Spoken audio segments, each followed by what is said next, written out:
हाँ दोस्तों, मैं बता दूं आप लोगों को यूट्यूब पे मचने वाला है पूरे यूपी बिहार में तहलका। जी हाँ दोस्तों, मैं बता दूं खेसारी लाल यादव के पग घुंघरू बांध। जी हाँ दोस्तों, मैं बता दूं आप लोग खेसारी लाल यादव के फैन हैं तो ओरिजिनल। जी हाँ दोस्तों, मैं बता दूं कि आप लोग तैयार हो जाइए तहलका मचाने के लिए। जी हाँ दोस्तों, मैं बता दूं 20 तारीख को गाना रिलीज हो रहा है। जी हाँ दोस्तों, ये गाना बहुत ही बवाल होने वाला है, क्योंकि दोस्तों ओके सॉन्ग भी बवाल मचाया था जो कि अभी 4 मिलियन क्रॉस कर चुका है। जी हाँ दोस्तों, मैं बता दूं कि एक और सॉन्ग फिलहाल में रिलीज हुआ था वीडियो।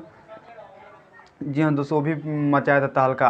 ये जो वीडियो हो रहा है 20 तारीख को रिलीज, जो कि और मचाएगा तहलका। जी हाँ, तो मैं बता दूँ कि सारेगामा हम भोजपुरी चैनल से रिलीज होने वाला है। रिलीज होते ही मचेगा तहलका। जो मैं निश्चित बता दे रहा हूँ कि गाना बवाल होने वाला है। जी दोस्तों, अमिताभ बच्चन जी का ये गाना, जो कि दो आज से 12-13 साल पहले का गाना मतलब है, उसी का वो रिमिक्स करके मतलब नए अंदाज में भोजपुरी में कन्वर्ट करके गाना बनाया गया। जी हाँ दोस्तों, मैं बता दूँ ये गाना बहुत ही बेस्ट और सुपर डुपर हिट है। जी हाँ दोस्तों, मैं बता दूं अभी एक आज सुबह में रिलीज हुआ है ट्रेलर 2 घंटा पहले। जी हाँ दोस्तों, आप लोग जाकर देखिए, वो भी उसी का कटिंग है, जो कि ट्रेलर 2-3 प्रकार से रिलीज किया जा रहा है। तो आप लोग सोच सकते हैं कि गाना कितने अच्छे हो सकते हैं। जी दोस्तों, आप अगर जो आप लोग खेसारी लाल यादव के तगड़े फैन हैं तो प्लीज़ इस चैनल को सब्सक्राइब कर लीजिएगा। मिलते हैं नेक्स्ट वीडियो के बाद। वीडियो अच्छा लगा तो वीडियो को लाइक कर दीजिएगा।